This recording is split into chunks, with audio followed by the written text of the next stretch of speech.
दोपहर के लगभग 3 बजे का समय रहा होगा।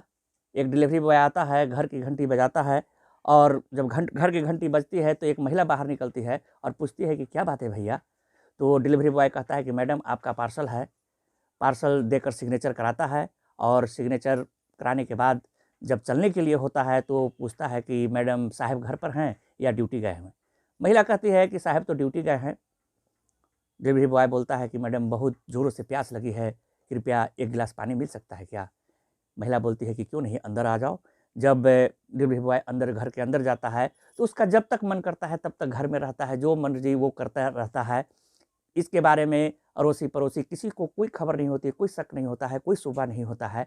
अचानक फिर एक दिन अचानक सोशल मीडिया पर खबर फैलती है कि उस महिला का कत्ल हो गया है जो पुलिस वाले की पत्नी थी। पुलिस आती है, छानबीन करती है, जाँच पड़ताल करती है। पुलिस को कोई सुराग नहीं मिल रहा था, इस अंधे कत्ल के बारे में कोई पता नहीं चल रहा था कि आखिर ये कत्ल हुआ तो कैसे हुआ। फिर पुलिस काफ़ी मशक्कत के बाद, काफ़ी मुश्किलों के बाद कातिल को गिरफ्तार करती है और गिरफ्तार करके जब थाने लाती है, तो कातिल बार-बार एक ही बात पूछ रहा था कि साहब सिर्फ़ मुझे इतना बता दो कि आपने मुझे पकड़ा कैसे? पुलिस मुस्कुराती है और मुस्कुराते हुए कहती है कि सबसे पहले तुम ये बताओ कि तुमने आखिर कत्ल क्यों किया? कैसे किया? कैसे किया? और क्यों किया? ये बता दो। तो जब लोगों को इस कहानी के बारे में पता चलता है, तो सुनकर लोग दंग रह जाते हैं। तो नमस्कार, मैं मुकेश चंद्र विद्यार्थी आप लोगों का स्वागत करता हूं अपने YouTube channel crime story with Mukesh के साथ। मैं आज जो आपको सच्ची घटना सुनाने जा रहा हूं, ये सच्ची घटना है छत्तीसगढ़ प्रदेश के एक जिला होता है सुकमा।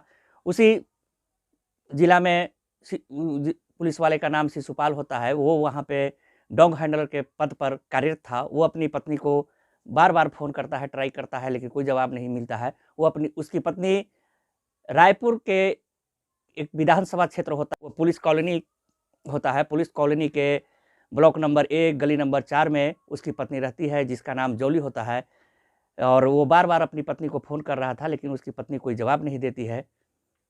फिर वो सोचता है कि शायद कुछ काम कर रही होगी या फिर सो रही होगी, तो फिर उसके बाद फिर थोड़ी देर के बाद आधा घंटा 1 घंटा के बाद फिर फ़ोन करता है, लेकिन उसकी पत्नी फ़ोन का कोई जवाब नहीं देती है, कोई रिप्लाई नहीं देती है। वो बड़ा परेशान हो जाता है, पुलिस वाला सोचता है कि आखिर माजरा क्या है, जवाब क्यों नहीं दे रही है। तब वो अपने एक पड़ोसी को फ़ोन करता है और पड़ोसी को बोलता है कि जाकर मेरे घर पर देखो तो, मैं अपनी पत्नी जॉली को बार-बार फ़ोन कर रहा हूँ, लेकिन वो फ़ोन का कोई जवाब ही नहीं दे रही है। आखिर देखो तो माजरा क्या है। वो पड़ोसी पुलिस वाले के घर जाता है, तो देखता है कि वहाँ तो भाई दरवाजे पर ताला लगा है। वो आकर के बताता है पुलिस वाले को कि साहब आपके घर पे तो ताला लगा है। फिर पुलिस वाला कहता है पड़ोसी को कि जाकर घर के अंदर झाँक कर देखो कि आखिर माजरा क्या है। तो वो पड़ोसी फिर जाता है, घर में झाँक कर देखता है, तो जब उसकी नज़र पहुँचती है घर के आँगन में, तो उसके तो होश पख्ता हो जाते हैं। वो देखता है कि आँगन में खून के छींटे, ब्लड इधर-उधर फैले पड़े हैं। वो घबराए हुए बाहर वहाँ से हटता है और पुलिस वाले को फ़ोन करके बताता है कि साहब आप जल्दी से आ जाइए, कुछ तो गड़बड़ है, मामला कुछ बहुत ही संगीन नज़र आ रहा है। तो पुलिस वाला जो होता है, वो पुलिस को फ़ोन करता है, उसके बाद पड़ोसी भी पुलिस को फ़ोन कर देता है और जब पुलिस घर में पहुँचती है, तो देखती है कि घर पर तो ताला लगा है, तो अब क्या किया जाए? बड़ी समस्या है। तो पुलिस जो आती है, वो वीडियोग्राफ़ी करवाती है और वीडियोग्राफ़ी के दौरान ताला को तोड़ा जाता है। जब ताले को तोड़ा जाता है, तो पुलिस घर के अंदर पहुँचती है, तो देखती है कि वो पुलिस वाले की बीवी अर्धनग्न अवस्था में पड़ी हुई है और आंगन में, कमरे में इधर-उधर बहुत ही खून के छींटे फैले हुए हैं। पुलिस वाले शव को पोस्टमार्टम के लिए भेजते हैं और पोस्टमार्टम से ये बात सामने आती है कि उस महिला को पहले धक्का देकर गिराया गया था और उसके बाद किसी धारदार हथियार से उसकी बार-बार वार किया गया था, जिससे उसकी मौत हो जाती। आखिर इस महिला का कत्ल किसने किया? ये पुलिस के सामने सबसे बड़ा सवाल था। पुलिस के सामने जो सबसे बड़ा प्राइम सस्पेक्ट वो खुद पुलिस वाला था। पुलिस जो है से पहले पुलिस वाले की सीडीआर निकलवाती है, फिर महिला के मोबाइल का भी सीडीआर निकलवाया जाता है। ये घटना होती है 5 मार्च 2024 को, पता चलता है 6 मार्च 2024 को। पुलिस के सामने हालात बहुत मुश्किल था कि आखिर कातिल है तो कौन है? समझ में नहीं आ रहा था पुलिस को। आस-पास के जितने भी सीसीटीवी कैमरे होते हैं, उसके भी फुटेज को खंगाला जाता है, उससे भी कुछ रिज़ल्ट नहीं मिलता है। पुलिस थक हार जाती है। बड़ा मुश्किल हो रहा था इस केस को सॉल्व करना। इसी तरह से करते करते 10-12 दिन बीत जाता है और कातिल का कोई सुराग नहीं मिल पाता है। अब बात है 15 मार्च 2024 की। उत्तर प्रदेश का एक जिला जगह होता है भदोई, वहाँ से एक व्यक्ति को पुलिस गिरफ्तार करती है और गिरफ्तार करके थाने लाती है। थाने ला करके उससे पूछती है कि बताओ आखिर कहानी क्या है? तुम्हारा उस घर से क्या लिंक था? क्या रिश्ता था? आखिर तुम वहाँ क्या करने गए थे? उस महिला का कत्ल क्यों किया? तो व्यक्ति जो होता है वो थाने में आने के बाद पुलिस से बार-बार एक ही बात पूछ रहा था कि सब कुछ बता दूँगा साहब, बस मुझे सिर्फ़ आप इतना बता दीजिए कि आपने मुझे पकड़ा कैसे? पुलिस कहती है कि मैं सब बता दूँगा, लेकिन पहले तुम पूरी कहानी तो बताओ कि आखिर तुम यहाँ क्या करने आए थे? वो व्यक्ति जो राहुल होता है, वो बोलता है कि सर ये कहानी लगभग आज से 4 साल पहले शुरू होती है। उस समय टिकटॉक का ज़माना था, हर युवा के सर पे सर चढ़कर बोल रहा था, हर व्यक्ति के दिमाग पे टिकटॉक सर चढ़कर बोल रहा था। हर लोग उस समय टिकटॉक पर अपना-अपना वीडियो अपलोड करते थे, वीडियो बनाते थे। ये जो लड़का होता है राहुल कुमार, ये भी अपना वीडियो बनाता था और ये जो महिला थी, जो पुलिस वाले की बीवी होती है, ये भी अपना वीडियो बनाती थी। ये जो महिला होती है ये यहाँ रह करके अपना वीडियो बनाती थी और वो जो लड़का राहुल कुमार था वो मुंबई रह करके वीडियो बनाता था। वो मुंबई में नौकरी भी करता था इलेक्ट्रीशियन का, वहाँ से वो वीडियो बनाता था, महिला यहाँ से वीडियो बनाती थी और दोनों आपस में वीडियो को मर्ज करते थे और मर्ज करने के बाद टिकटॉक पर अपलोड किया करते थे। ऐसे करते-करते दोनों में दोस्ती हो जाती है और दोस्ती फिर धीरे-धीरे प्यार में बदल जाता है। एक दिन महिला कहती है कि मैं तुमसे मिलना चाहती हूँ, तुम क्या यहाँ आ सकते हो? लड़का जो राहुल कुमार होता है वो खुद शादीशुदा होता है और ये महिला भी शादीशुदा होती है और वो लड़का को 2 बच्चा भी होता है। तो लड़का कहता है कि क्यों नहीं आ सकते? वो लड़का मुंबई से सीधा रायपुर पहुँच जाता है। रायपुर आने के बाद महिला को कहता है कि मैं तो रायपुर आ गया हूँ, कैसे आऊँ?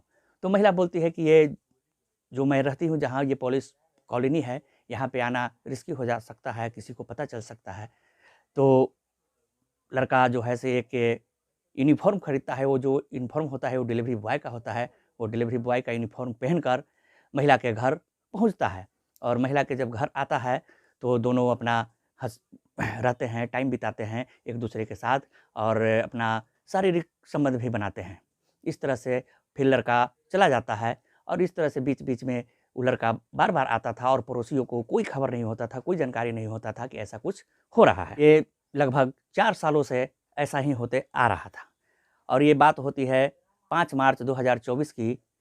वो लड़का जो होता है राहुल कुमार मुंबई से फ्लाइट पकड़ता है और फ्लाइट पकड़ के सीधे रायपुर आता है महिला के घर और अपने आप को पूरे तरह से कपड़ों से ढक लिया था ताकि कोई पहचान ना सके और जब घर पहुंचता है, महिला दरवाज़ा खोलती है तो डिलीवरी बॉय पूछता है, जो जिसका नाम राहुल होता है, वो पूछता है कि बताइए आखिर मुझे क्यों बुलाया है? वो महिला कहती है कि मुझे तुमसे शादी करनी है, शादी नहीं करोगे तो मैं तुम पर एफआईआर दर्ज करा दूँगी, तुमने मेरा 4 सालों से शोषण किया है। वो जो लड़का राहुल कुमार था पूरी प्लानिंग के साथ आया था इस बार कि आज आर या पार कर देना है। तो जब इस तरह की बात सुनता है राहुल कुमार तो उसको गुस्सा आ जाता है और वो अपना सारा फ़ोन घर पे ही छोड़ के आया था, कोई कॉन्टैक्ट नहीं था, कोई जानकारी नहीं था किसी को कि राहुल कुमार कहाँ गया है। उसी गुस्सा में आकर के महिला को धक्का देता है और धक्का देने के बाद महिला गिर जाती है और बगल में ही कैंची रखा हुआ था, उसी कैंची धारदार कैंची से उठा करके उसकी बार-बार कैंची। राहुल कुमार घर में प्रवेश करता है शाम के 6:30 बजे और वो घर से 9 बजे निकलता है फिर मुंबई जाने के लिए, लेकिन उसकी फ़्लाइट मिस हो जाती है, वो लेट हो जाता है, फ़्लाइट उसकी छूट जाती है। तब वो एक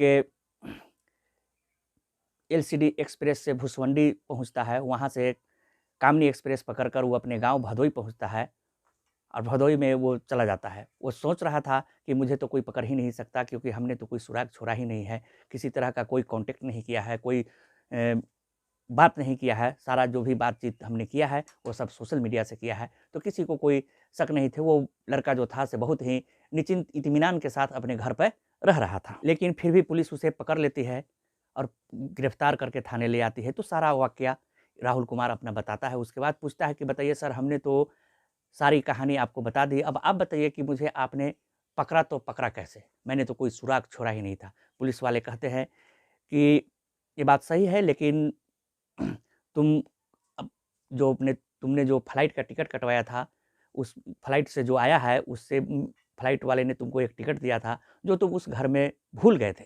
और हम लोग को भी काफ़ी दिनों तक वो टिकट नहीं मिल रहा था, लेकिन बार-बार खोजने के बाद, बार-बार घटनास्थल का निरीक्षण करने के बाद आखिर वो टिकट हाथ में लगा और उस टिकट के माध्यम से हमने रायपुर के हवाई अड्डे पे जाकर के सीसीटीवी फुटेज खंगाला तो पता चला। मुंबई भी टीम गई और वहाँ भी जांच पड़ताल करने के बाद पता चला कि तुम तो मुंबई में हो ही नहीं, तुम अपने गांव भदोई आए हुए हो। तो हम लोगों ने भदोई से तुम्हें गिरफ्तार कर लिया। गिरफ्तार करने के बाद पुलिस ने उसे जेल भेज दिया है और पुलिस की कोशिश है कि जल्द से जल्द उस कातिल की सज़ा दिलवा सके। इसके लिए चार्जशीट जो है से बहुत तेज़ी से तैयार किया जा रहा है और तैयार करने के बाद उसे कोर्ट में पेश किया जाएगा और वहाँ से उसको सज़ा मिलेगा।